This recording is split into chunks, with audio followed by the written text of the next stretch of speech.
Hello friends, welcome back to my YouTube channel.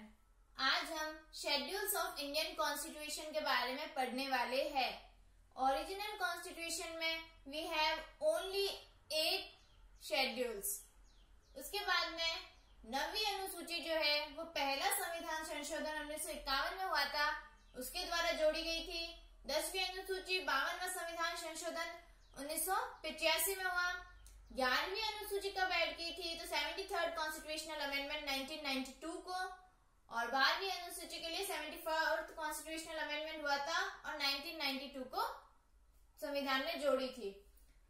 अब हम पहली अनुसूची के बारे में पढ़ रहे हैं कि इसमें क्या बताया गया है। तो इसमें लिखा है कि name of states and UTs and boundaries, यानी कि भारत के सभी राज्य और यूटीज की नेम लिखा हुआ है, उनकी बाउंड्री के बारे में बताया गया है। ओवरऑल हम कह सकते हैं कि उसमें ब्रीफ इंट्रोडक्शन दे रखा है।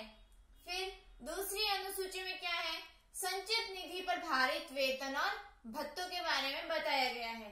तो सेंटर में कौन कौन है जिनकी सैलरी अलाउंसेस जो है वो संचित निधि पर भारित है, तो उनमें सबसे पहले है प्रेसिडेंट, फिर है राज्यसभा के चेयरपर्सन और डिप्यूटी चेयरपर्सन, लोकसभा के स्पीकर और डिप्यूटी स्पीकर, सुप्रीम कोर्ट के जज और कैग।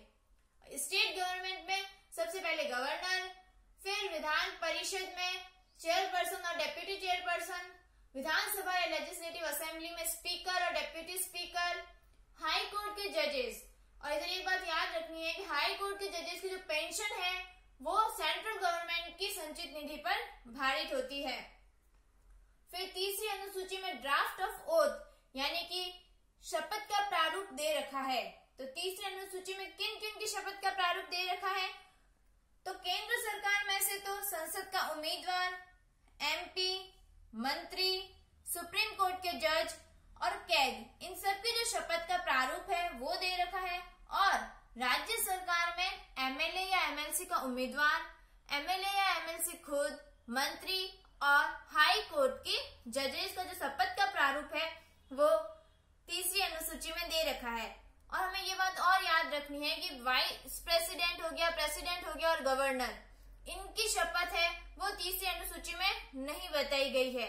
उनके लिए अलग से अनुच्छेद है, जैसे कि प्रेसिडेंट की जो शपथ है वो 60 आर्टिकल में है, वाइस प्रेसिडेंट की जो ओथ है वो 69th आर्टिकल में है, और गवर्नर की जो शपथ है वो 159th आर्टिकल में दे रखी है। Thank you.